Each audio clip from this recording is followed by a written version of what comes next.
Astrology में universal stones क्या होते हैं और वो कौन से हैं? जनरली नवरत्न ज़्यादा फेमस है sir. Ruby, emerald, pearl, coral, garnet, blue sapphire, yellow sapphire, diamond और ये 9 को एक साथ पिनाते लोगों को to balance all the 9 planet. Yellow sapphire का एस्ट्रोलॉजी एस्पेक्ट क्या-क्या है? जनरली येलो सफायर का डायरेक्ट प्लैनेट है गुरु, शनि का प्रतीक है। तो जिसको वो मेक और ब्रेक सिंगल लाइन में बोलना आता है, अगर मेक्स और ब्रेक्स। लेकिन क्या है सर, रीचेक करके अगर आप लेते हैं, डबल एश्योर्ड है और आप इसे विश्वास रखते हैं और एक्चुअली आपके एस्ट्रोलॉजी मैच होता है, then blue sapphire is a real miracle. Hyderabad में डायमंड बहुत बिक रहे हैं, पर ये डायमंड्स हैदराबाद में खरीद कौन रहा है? डिस्पोजेबल इनकम अच्छी है, उनकी तगड़ी सैलरीज है, तो ये capacity is more.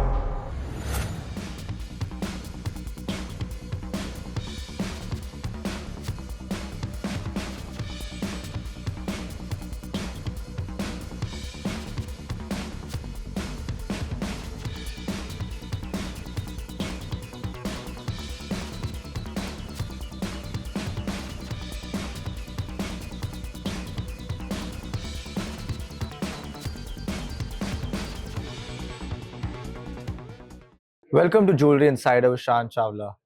We are back again at Informa's Market in Hyderabad, speaking to a lot of industry experts, talking about diamonds, stones, pearls, jewelry, everything about jewelry. Today I have with me is another seasoned industry expert, Mr. Pawan Moore from Pawan Moore Jewelers, who started with 35 grams, 34 grams 34 grams. Sorry 34 for that 1 gram. 34 grams. Can you tell us a bit about yourself and your journey with jewelry? To start with, uh, at the end day of my final exam in degree, we call it as degree here, 15th class is a degree here. Okay. Basically I am a BCom student. Okay. उसके बाद क्या बोलते हो, जैसा last day of exam चल रहा था तो लोग जनरली क्या था, लास्ट डे बोले तो बहुत इंपॉर्टेंट रहता है एग्जाम का। हाँ. तो हम कैसा था बोले तो फ्रेंड्स के साथ मूवी गए थे। मूवी गए तो उधर मेरे बड़े भाई है, who has taken very good care of mine because when I was very young, वो टाइम पे मेरे फादर एक्सपायर हो गए थे। Oh, I'm तो sorry. He is like my father. Okay. तो he has taken very well care of mine. तो वो फ़ोन करके बोले थे, मूवी चल रहा था, उनका फ़ोन आया था कि कोई ज्वेलरी शॉप खुल रहा है, आप उधर ट्रेनिंग ले लो। अच्छा. तो मेरे को पहले से पैशन था कि कुछ ना कुछ रिटेल में करना है हाँ. और बात करने की आज ज़्यादा है मुझे। I love to talk. That's amazing. तो उसके हिसाब से ध्यान में रखते हुए वो बोले कि कुछ ट्रेनिंग ले लो। वो तो फिर एक ज्वेलरी शॉप खुल रहा था इधर ही पास में, तो उनके पास ट्रेनिंग के लिए गया था। तो देर आई मतलब I was just 20 years old। और उस समय वो ज्वेलरी शॉप खुलने के लिए उनके पास 70 kg स्टॉक था। तो एज ए ट्रेनर मैं ज्वाइन हुआ था। 70 kg स्टॉक था और 3 दिन केवल थे शोरूम ओपन होने के लिए। तो वो 3 दिन में 70 kg was a target to tag everything. 3 उस दिन. टाइम पे केवल 3 दिन थे। तो उस टाइम पे क्या है बोलते, ये कंप्यूटर का उतना, सॉफ्टवेयर का उतना डेवलपमेंट नहीं था इंडस्ट्री में। तो पूरे टैग्स वेट करना, एक एक चीज़, और हाथ से टैग बनाना अच्छा. और उसके वजन लिखना, फिर उसका टैग बुक बनाना। अच्छा. तो वो एक बहुत बड़ा चैलेंज था। लेकिन I thought why don't we start. तो मेरे साथ और एक फ्रेंड थे जो बॉम्बे से आए थे। तो उनके साथ रह के हम 3 दिन में 48 kg स्टॉक टैग करें इंडिविजुअल। Wow. दैट वाज मतलब Wow. रिमार्केबल। More मतलब than करना बहुत the मुश्किल है। expected. केवल 2-2 घंटे पर डे सोए और कंटिन्यू काम करें। और पैशन भी था, क्या करना है बात बोल है, के। क्या बात। मेरा एक क्वेश्चन था कि जो आप मूवी देख रहे थे, जी। वो आपने कंप्लीट की कि आप आधे में निकल गए? नहीं, मूवी कंप्लीट करे सर, क्योंकि आगे टाइम मिलता कि नहीं कि मालूम नहीं ना।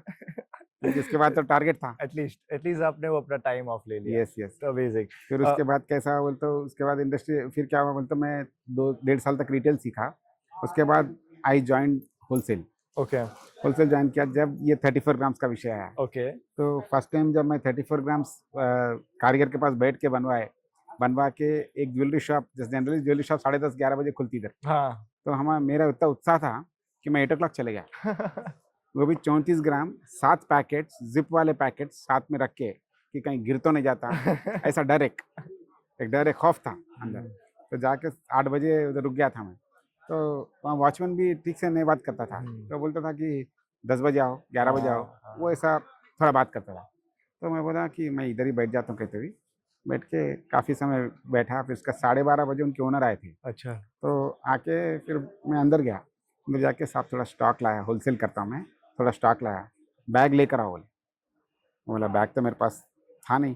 फिर भी बहुत कॉन्फिडेंस था, एक हौसला था, एक हिम्मत थी, एक जज़्बा था, एक गरम ब्लड था। तो उसके हिसाब से क्या किए बोले तो वो 34 वो ग्राम्स 34 ग्राम्स का 7 पैकेट्स निकाले तो उसका उनका पेशेंस कम हो रहा था। तो फिर मैं क्या करा, व्हाइट पेपर रख के उस पे बता दिया। तो बोले इतना ही है क्या? पूछा। बोले इतना ही है साहब, ये नया बना है। तो वो बोले कि भाई अगर समझिए कि इतना कम स्टॉक लेके आप मैं दुकान में चढ़े कैसा? बोला। हाँ, तो वो थोड़ा मेरे को थोड़े वर्ड्स रहते हैं, स्विच वर्ड्स रहते हैं, जैसे किसी को हम बोल दिया चोर है तू, तो हाँ, उसको जमता नहीं, हाँ, ऐसा कुछ रिएक्शन होता, तो वैसा हाँ। रिएक्शन हुआ था मेरे को। फिर भी वो आदमी बहुत बड़ा था, कि वो सरताज था हैदराबाद का, अच्छा। रिटेल में सरताज। तो बड़ा था, फिर भी मैं हंसते हुए बोला साहब मेरा कैपेसिटी इतना ही है, आपका कैपेसिटी है तो खरीद लो बोला। तो उसको वो जॉब इतना अच्छा पसंद आया क्या कि बात ही है, hug me and taken me to the cash counter और बोला इसका जो सामान है चेक करने का नहीं है, जमा करो और पैसा दे दो। क्या बात तो वहाँ से no looking back. Then I had time when internationally भी बिजनेस करता था। दुबई किया, सिंगापुर किया, यूएस किया, तीन तीन कंट्रीज किया। और एक ऐसा समय भी आया था जब 6 महीने का ऑर्डर 180 किलो ऑन हैंड रहता था। है। वाओ। तो God has been very kind. 34 मतलब grams to 180 180 kgs। KGs, yes wow. Yes. और वो 6 महीने में 180 केजीज भी डिलीवर किया। तो 180 kgs भी आप छोटे-छोटे प्लास्टिक्स में स्टोर करते हैं? तब तो ट्रंक्स आ गए थे सर, तब तो ट्रंक्स आ गए थे। Great. Let's let's stop beating around the bush and dive into the jewelry world. पवन जी, आज के टाइम पे एक जूलर एथिकल और मॉरल कैसे बताया जाएगा? देखो सर, एक सिंपल लाइन में बोले तो इजी टू अंडरस्टैंड रहना है बोले तो जो प्रॉमिस करते वो अगर डिलीवर करते तो he is ethical and moral. That's simple. amazing. और अगर समझिए एलाबरेट में, थोड़ा एलाबरेट में बात करना है तो ऐसा है सर कि है ना, अभी जैसे ज्वेलर्स है ना, जो अभी ज्वेलर्स है, न्यू जनरेशन ज्वेलर्स है समझो, या जो पुश्तैनी ज्वेलरी शॉप चलाते आते हाँ, थे, तो उनमें भी कैसा है सर, जो वैल्यू सिस्टम मेंटेन करता है। हाँ, वैल्यू सिस्टम मतलब उसका जो प्रॉमिस है और जो हुँ, डिलीवरी है, हुँ, जो वादे है, हाँ, जो रिटन में दिया हुआ असल पेपर। असल जो है, वो सब चीज़ों को मैच करते हुए अगर रहेगा तो ही वो स्टैंड हो सकता है सर। ओके। अभी वो समय नहीं है कि आप है ना कस्टमर्स को you can take it for right, because customer is also equally smart now. Yeah. और अच्छा है सर, अभी ये हॉलमार्किंग स्टैंडर्ड्स आ गए, हुँ, सर्टिफिकेशन स्टैंडर्ड्स दैट्स आ ट्रू। गए, और ये सब आने की वजह से क्या हो गया बोलते हो, कस्टमर से डील करना भी ईज़ी हो गया। हुँ, एट द सेम टाइम हमको ज़्यादा बोलने की ज़रूरत नहीं कि हम हुँ, सही हैं बोलकर। अब हुँ, कैसा हो गया बोलते हो, कस्टमर भी जानता है कि अगर he hmm, is keeping an hallmark jewellery hmm, and he is delivering what he is telling hmm, and certification proper है, वेरी गुड। और इसका कोई अच्छा रेफरेंस दिया है। हाँ, जैसा मेरे को आप समझिए आप ज्वेलर है, मेरे को कोई बोलता कि भाई ये सरदार बच्चा बहुत अच्छा है, हुँ, तो उसका ट्रैक पकड़ के भी हम लोग को ज्वेलरी शॉप को कस्टमर जाता है। ओके, बोलते हैं कि भाई अरे ये लड़के के बारे में उसने बोला है, हाँ, तो वो इतना स्मार्ट है, तो उसने कभी किसको रेफ़र किया, दैट्स मतलब वो ट्रू, ज़रूर रहेगा कि वो he might be definitely, good, मतलब ऐसा एक डेफिनिटली। ऐसा रहता है ना सर, एक्सपीरियंस, एंड एक टाइम अनुभव। के बाद एक बंदा भी कोई एक इंसान भी अगर कोई जूलर के नेगेटिव बोलता है, तो वो मार्केट में इज़िली किसी को भी वो मालूम पड़ फायर जाता जैसा है। चला जाता है सर वो, यस, उसको आप स्टॉप नहीं कर सकते। और ज्वेलर्स का सबसे बड़ा इम्पोर्टेंट पॉइंट है कि भाई उनका जो ब्रांड बिल्ट हुआ है, it is on base of trust. That is true.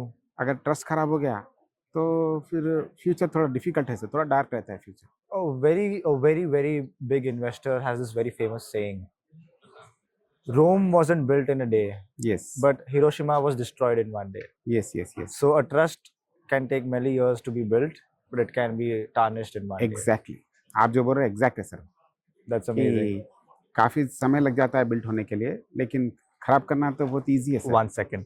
Anyways, moving forward towards something very you would feel personal to. आप एक जूलर हो जो जनरेशनल जूलर नहीं हो, आपने खुद से ही ये शुरू किया रिटेल स्टोर से काम करके 34 ग्राम्स ऑफ सोना बेचकर.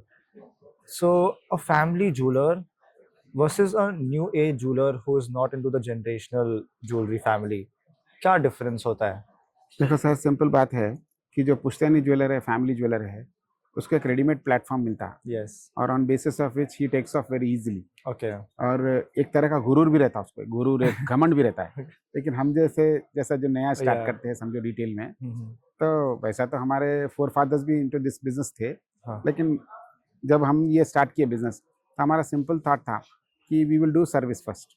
अभी फर्स्ट तो देखो सर, बिना कमाई के तो बिजनेस चलता नहीं, हाँ. लेकिन eight the same time minimum profit में मैक्सिमम डिलीवरी देके हम्म. कुछ अच्छे अच्छे चीज़ा करके, हम्म. तो कस्टमर का बर्थडे आएगा तो उसको केक भी जाते थे, ऐसा सब जो लाड़ करते हैं ना, लाड़ बोलते हैं ना हमारी लैंग्वेज में, हाँ. वो लाड़ किया करते थे हम, अच्छा. वो करते थे। और ऐसा टाइम भी था जब कस्टमर दिखता नहीं था दुकान में हाँ. तो स्ट्रेस बढ़ जाता। क्या था सर, 4 संडे जाते एक महीना हो जाता, अच्छा. 4 संडे खत्म होते एक महीना हो जाता, हाँ. तो वो 4 संडे निकालना कैसा बोल के रहता था। हम्म. तो उस समय में भी पेशेंस रख के जो भी कस्टमर है उसको अच्छा प्रॉपर सर्विस देके, क्वालिटी प्रॉपर डिलीवर करके, रीजनेबल मार्जिन के हिसाब से काम करते थे। तो God has been very kind sir, automatic रास्ता बन जाता, That is amazing. That is बन really जाता। और great. नए ज्वेलर्स में कैसा है सर कि they want to do more work, they want to deliver more than promise. Yes.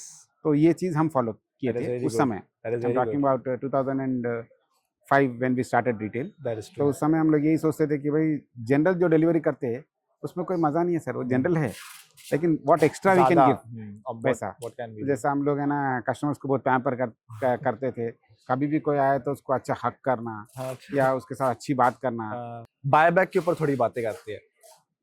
Types of buyback क्या होते हैं और सबसे बेस्ट कौन सा होगा?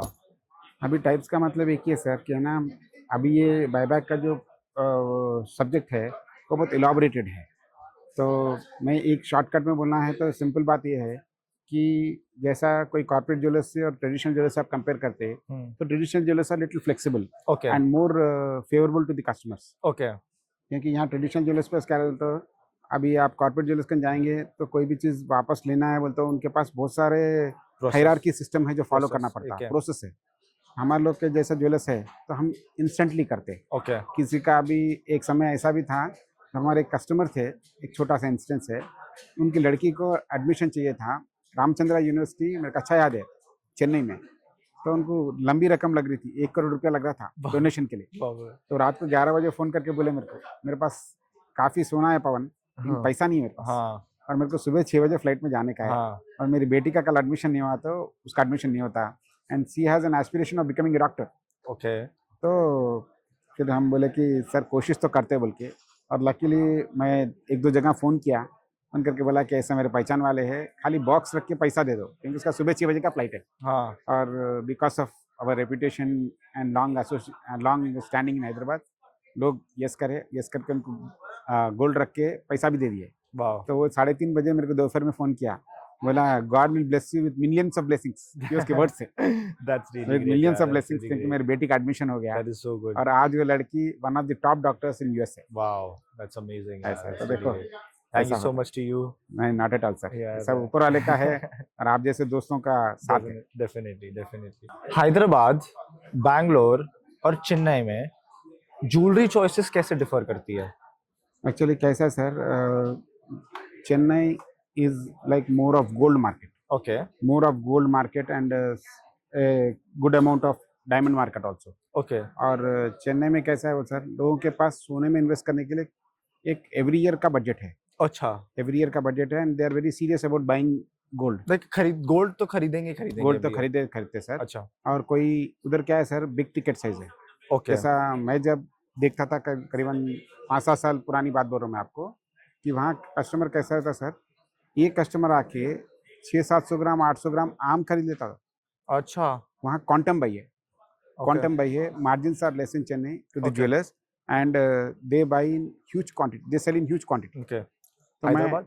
हैदराबाद में कैसा है sir, it's a small market at the same time growing market. Okay. तो यहाँ क्या है बोलते उतना हाई परचेज का वैल्यू नहीं है, अच्छा. लेकिन जैसा समझिए कि एक एवरेज लेते तो चेन्नई से हैदराबाद कंपेयर करें तो 50% मार्केट हैदराबाद है सर, अच्छा. 50-55 on average. Okay. Chennai is a very big market, sir. Okay, that is amazing. Moving on to one of my favorite topics, corporate jeweler such as Kalyan or Malabar versus a family jeweler. इसमें making charges में कितना difference और कैसे आता है? Sir एक बात simple है कि कॉर्पोरेट ज्वेलर्स फैमिली ज्वेलर्स से कंपेयर करें तो surely they are higher. Okay, और जो समझिए कि एक एग्जांपल के तौर पे बात करते हैं अपन लोग, उनके मेकिंग चार्जेस डिफर होते हैं करीबन 18% से स्टार्ट होके up to 30-35% okay, depending on the type of jewellery. Okay. लेकिन और वो अभी फिक्स्ड होता है? और मोस्टली इट इज़ फिक्स्ड और very less room for going negotiation. Okay, बहुत कम रूम होता है। ओके। हम अब जैसा जो फैमिली ज्वेलर्स है या समझिए कि स्मॉल टाइम ज्वेलर्स है हाँ, या कुछ भी समझ लीजिए आप, जो नॉन कॉर्पोरेट, हाँ, तो ये लोग का कैसा है बोले तो सर इनके चार्जेस पहले से ही बहुत रीज़नेबल रहते हैं। ओके। और क्यों? इसलिए रीज़नेबल रहते हैं क्योंकि वो लोग चाहते हैं कि भाई कैसा भी सेल आउट करना हुँ, और सस्टेन करना। ओके, तो उनका सपना सिंपल है। ट्रू। व्हेयरएज़ कॉर्पोरेट ज्वेलर्स का बहुत बड़ा बैकिंग रहता है, हुँ, फाइनेंसेस का बैकिंग हुँ, रहता है, हर चीज़ का रहता है। तो फैमिली ज्वेलर्स सर पहले से ही बहुत रीज़नेबल रहते हैं। हुँ। और डिपेंडिंग ऑन द कस्टमर्स कभी-कभी क्या होता है, जैसा आप जैसे कोई प्यारे कस्टमर आ गए तो क्या होता है सर कि हम लोग है ना और भी कम करके दे देते हैं। ये तो थोड़ा मोहब्बत मुलायज़े का भी थोड़ा स्कोप रहता है सर उसमें। ज़रूर, ज़रूर। और मेरे उस को एक चेन चाहिए यार, नो मेकिंग चार्ज में हो जाएगी? Sorry, go ahead. आपके लिए तो सब हो जाएगा go sir. Ahead, wait, go wait, ahead. Wait, wait. यही है फैमिली ज्वेलर में, आपके यस लिए हो जाएगा। एग्ज़ैक्टली आपके लिए जाता है। Thank you so much, that was really good. Thank you sir. Moving on towards Hyderabad में डायमंड्स बहुत बिक रहे हैं, पर ये डायमंड्स हैदराबाद में खरीद कौन रहा है? एक्चुअली कैसा था सर पहले जो ज्वेलरी का जो पैटर्न बाइंग पैटर्न था, वो एक टाइप ऑफ क्राउड जैसे समझिए दादी, मदर और चाइल्ड आते थे। अच्छा, तो उस समय क्या था कि दादी जो बोली या मदर जो बोली वही खरीदना था। हाँ, और उसमें एक बजट घर से रिस्ट्रिक्ट होके आता था अच्छा। और वही फॉलो होता था। There were many strings attached and many terms and conditions. अभी कैसा हो गया सर, अभी न्यू जनरेशन का बाइंग पावर बहुत बढ़ गया हाँ, और लोग कहाँ से ईस्ट से, नॉर्थ से, सब जगह से बस गए हैदराबाद में। ओके, तो ये लोग के पास बाइंग कैपेसिटी है। और okay, thanks to WhatsApp and ये FaceTime that is true. कि वो ऑनलाइन बात करते और डिसीजन हो जाता। हुँ, और सिंपल बात ये है सर कि है ना, अभी जैसा क्या बोलते हैं कि है ना, बाइंग पैटर्न ऑफ डायमंड्स का जो आप पूछ रहे थे, तो यंग जनरेशन के पास 20 साल से लेके 30 साल के उम्र के जो कस्टमर्स है, क्लाइंट्स है, हुँ, उनके पास काफ़ी बाइंग पावर है सर। हुँ। उनके पास हर तरह की सुविधा है। डिस्पोजेबल इनकम काफ़ी बढ़ गई डिस्पोजेबल है। इनकम अच्छी है, उनकी तगड़ी सैलरीज़ है और उनके पास एक-एक के पास 4-4 5-5 क्रेडिट कार्ड्स है। तो हुँ, ये कैपेसिटी इज़ मोर। यस, और पहले जैसा टर्म्स एंड कंडीशंस बहुत कम है। हाँ, impulsive purchase, mood wise purchase, yes. Husband को वाइफ़ को पटाना है तो परचेज़, हस्बैंड को गर्लफ्रेंड को पटाना है तो परचेज़। ऐसे अकेशंस बढ़ गए अभी। अभी अकेशंस बढ़ गए और उसको ऐसे हम ज्वेलर्स की भी रोटी निकल जाती है sir. That is true. दाल-रोटी That's बन really जाती है हमारी। that was amazing. Moving on to astrology. Astrology और ज्वेलरी एक क्या रोल प्ले करते हैं? Very important subject sir, very nicely आप ये टॉपिक पकड़े। एस्ट्रोलॉजी का कैसा है सर कि ऐसा रहता कि जैसा जो गुरु हुँ, रहते या शास्त्री बोलते हैं हम लोग तेलुगु यहाँ के साउथ इंडियन लैंग्वेज में। हुँ, तो शास्त्री लोग जो रहते हैं वो लोग क्या करते बोलते हो, अ, आपका ये समय थोड़ा खराब है या जो भी रहता है वो जेन्युइन हाँ, भी रहते हैं बहुत जने। हाँ, जैसे हमारे साउथ में बहुत फेमस है कांचीपुरम। ओके, कांचीपुरम जो चेन्नई के नज़दीक लगता है, ओके, वहाँ खाली आप आपका फिंगरप्रिंट दिए तो आपके बारे में आपका डेट ऑफ बर्थ, आपका नाम सब कुछ दे देते लोग। अच्छा, तो that strong it is. Okay, तो जैसा काफ़ी अच्छे इसमें भी 2 वैरायटी के लोग हैं, थोड़े ढोंगिए और थोड़े जेन्युइन भी है। हाँ, लेकिन जेन्युइन लोग जो बताते हैं कि भाई आपका इस समय खराब है या आपका भी समझो कि येलो सफ़ेयर पहनना है, हाँ, आपको पुखराज धारण करना, विच इज़ हिंदी में पुखराज बोलते हैं। हाँ, पुखराज धारण करना ऐसा बोलते हैं ना, तो वो उसका मीनिंग भी रहता है सर। ऐसा नहीं है कि ओके, खाली कोई बोल दे रहा और उसका कोई वैल्यू नहीं है, ऐसा नहीं है। हुँ, लोगों को एक्चुअली एक्सपीरियंस भी वैसा है। मेरे ओके, खुद पे बोलता था, मैं सोचता था कि मैं खुद ज्वेलर हूँ, मेरे पास 84 रत्न है, तो हाँ, मेरे को रत्न की क्या ज़रूरत है बोल के सोचता था मैं। हाँ, लेकिन जब जैसा घर वाले बोलते कि उन्होंने बोला था आप ब्लू सफ़ेयर पहनो या येलो सफ़ेयर पहनो या हाँ, डायमंड पहनो, तो आप नहीं पहने, उस वजह से ये सब हो रहा। बोल के हुँ, ऐसा घर वाले भी बहुत इसके पीछे इन्फ्लुएंस करते हैं। हुँ, तो वैसा इन्फ्लुएंस करने से क्या हो गया बोलते हो, जैसा एक जेमस्टोन्स है, जेमस्टोन्स का काफ़ी महत्व बिलीफ, बिल्ट हो गया। यस, और हम सोचते थे कि भाई न्यू जनरेशन इस सब पे बिलीव नहीं करता। नहीं, सर आप मानो या मत मानो, ओल्ड जनरेशन से ज़्यादा न्यू जनरेशन मैं बिलीव खुद करता है। सब सब करते सर, मेरे सब मेरे बिलीव फ्रेंड, करते। और आप यस, ये सेलिब्रिटी लाइन देख लो हुँ, या आप जैसे definitely. Uh, so there is लोग अ समझो जो वेरी वेरी इन्फ्लुएंसर्स है, देयर इज़ अ ये सब लोग भी हुँ, काफ़ी इसमें आ गए sir. That is true. There is a very famous saying जो लोग बोलते हैं, and this is actually true, millionaires may not believe in astrology, but billionaires do. Yes, And that is very true. Exactly, That is exactly. very true. And पूछना चाहता हूँ मैं, yellow sapphire का astrology aspects क्या-क्या है? Generally yellow sapphire का direct planet है गुरु। Okay तो गुरु जिसका वीक होता है या हम्म जिसका समझिए कि कंफ्यूजन बहुत है, अननेसेसरी स्ट्रेस है, एंग्जाइटी लेवल्स हाई है और ठीक से नींद नहीं आता, ओके या ये सब चीज़ों से रिलेटेड गुरु होता है। ओके तो गुरु अगर वीक है तो उसको सपोर्ट करने के लिए येलो सफ़ेद दिया जाता है। ओके वो किस तरह से होता है बोले तो आपका जो वजन है, जो आपका बॉडी वेट है, एवरी 10 केजीज का 1 कैरेट होता है। ओके तो जैसे आप 50 केजीज के हैं, एग्जाम्पल, आप दिखते नहीं होते के, लेकिन जस्ट एग्जाम्पल के तौर से बोल रहा हूँ। तो 50 केजीज है तो 5 कैरेट्स बोलते हैं। तो starting range starts from 3.5 4 carats okay as per the affordability and the quality which you can take. Okay तो इससे क्या होता है सर, ये पहनने के बाद तो जो अच्छे पंडित रहते हैं वो लोग बोलते हैं 3 वीक्स का टाइम लेते हैं, 21 डेज।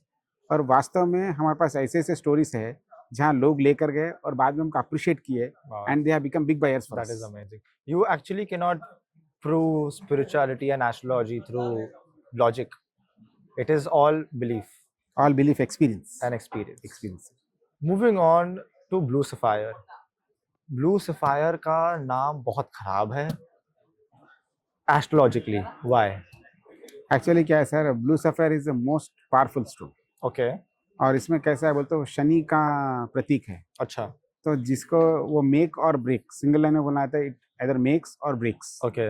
तो बहुत जनों का कैसा रहता है बोलते ब्लू सफेयर हमारे पास अभी भी काफ़ी आते हैं, तो हम वापस उनको बोलते हैं कि एक बार रीचेक कर लो। तो काफ़ी डर भी जाते लोग, हाँ, कुछ गलत बोल दिया क्या बोला। हाँ. लेकिन क्या है सर, रीचेक करके अगर आप लेते हैं, डबल एश्योर्ड है, तो when you are thinking that this हाँ. Stone is going to bring me good luck, Then और it आप will. इस पे विश्वास रखते हैं हाँ. That is. और एक्चुअली आपके एस्ट्रोलॉजी का मैच होता है, then blue sapphire is a real miracle. That is अगर true. मेरे को कोई बोलता है ब्लू सफेयर पे रहो, 24 आवर्स में पहन लेता हूँ सर, क्योंकि it is a very strong stone, That is it amazing. Makes the difference. That is really ऐसा amazing. है सर। And और अमिताभ बच्चन का स्टोरी है ना सर, क्या अमिताभ story? बच्चन का जब वो बहुत बैड फेज में था लाइफ में, तो blue sphere he is wearing A Kashmir sphere which is worth more than 10-15 crore के ऊपर का। Let me ask stone. this question. या अमिताभ बच्चन को मैंने एक ब्लू सफायर रिंग पहनते हुए देखा है. रिंग ही पहनते ना? अमिताभ बच्चन को मैंने एक ब्लू सफायर रिंग पहनते हुए देखा है. उसका क्या सिग्निफिकेंस है?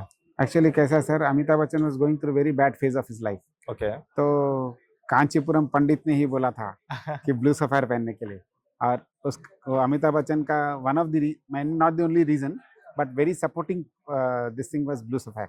Blue sapphire has made Amitabh Bachchan from rags to riches now. That is amazing. ऐसा है। That's really great. And moving on, pearl का एस्ट्रोलॉजी एस्पेक्ट है तो क्या है? यस सर, उसका एस्ट्रोलॉजी इफेक्ट है उसका। उसका ये है कि भाई पर्ल जिसको नींद नहीं आती, प्रॉपर नींद नहीं आती, जिसका मून वीक रहता, ओके. तो उसके लिए पर्ल सजेस्ट किया जाता है। वो again depends on different quality of pearl. जैसा जस्ट रन थ्रू करने के हिसाब से बसरा पर्ल होता है वर्ल्ड्स बेस्ट क्वालिटी, ओके. उसके बाद होता है कल्चर्ड, फिर जापानीज पर्ल, सब अलग अलग वेराइटीज है। ओके. तो जिसका जैसे अफोर्डेबिलिटी वैसा खरीदता है लोग। और एट द सेम टाइम उसमें सिंपल है सर कि जैसा जिसको ज़्यादा गुस्सा आता है, जो क्रोधित रहते हैं, उनके लिए पर्ल बहुत अच्छा रहता है, क्योंकि pearl is a very clear cut symbolization of dew drop. Okay. Dew drop and moon, okay. तो ये रिलेट होते हुए उसका जो गुस्सा कम रहता है। आजकल तो बच्चों को भी पिला रहे सर, जो बच्चे हाइपर एक्टिव रहते हैं, हाँ. जो थोड़े समय से ही आईपैड या लैपटॉप्स या समझिए कि स्मार्टफोन्स यूज करते हैं, उनको भी मोती पिला रहे सर, तो रिड्यूस द स्पीड। आजकल ऐसे चल रहा है। That's great, yeah, and I'm so glad. Moving on towards another aspect in astrology. Astrology में यूनिवर्सल स्टोन्स क्या होते हैं और वो कौन से हैं? जनरली नवरत्न ज़्यादा फेमस है सर, Okay. जो कि है ना ruby, emerald, pearl, coral, garnet, blue sapphire, yellow sapphire, diamond, ये सब 9 स्टोन वेराइटीज है सर। ओके. कोरल ये भी एक है, मतलब 9 डिफरेंट टाइप्स ऑफ है, और ये 9 को एक साथ पिनाते लोगों को to balance all the 9 planets so that life become smooth. Okay. वो है। Really good. Moving to the last question of the podcast.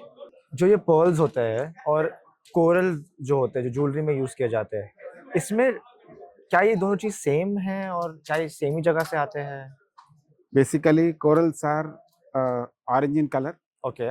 और वाइट कोरल्स भी होते हैं जो they look similar to pearls, but Okay. They are 2 different families. Okay. Though they are both are calcareous, they are found below the sea. Okay. दोनों भी calcareous है, लेकिन दोनों का कलर और उसका रीजन और यूसेज बहुत अलग है सर। कोरल को यहाँ मूंगा बोलते हैं, Okay. तेलुगु में पगड़म बोलते हैं। Okay. वैसे ही पर्ल को हम लोग है ना जैसा पर्ल बोलते हैं, मोती बोलते हैं, Hmm. मुच्चम बोलते हैं, तेलुगु में मुच्चम बोलते हैं। Okay. तो ऐसा इन दोनों का सिग्निफिकेंस ही अलग है। बेसिकली दोनों सी के अंदर से आते हैं, Okay. लेकिन पैदाइश सी बिलो द सीच है, हाँ. लेकिन दोनों के अलग अलग प्रॉपर्टीज है Okay. और अलग अलग उनके केमिकल कॉम्पोजिशन है। Okay. I think Mr. Pawan, that was an amazing conversation about everything, literally I enjoy it a lot. astrology, jewelry, and family jeweler, buyback, and everything. Thank you so much for your time. Thank you so much. And hope to see you again. And thank you a lot for the viewers for Thank you. helping them, thank you. for making things simple for them.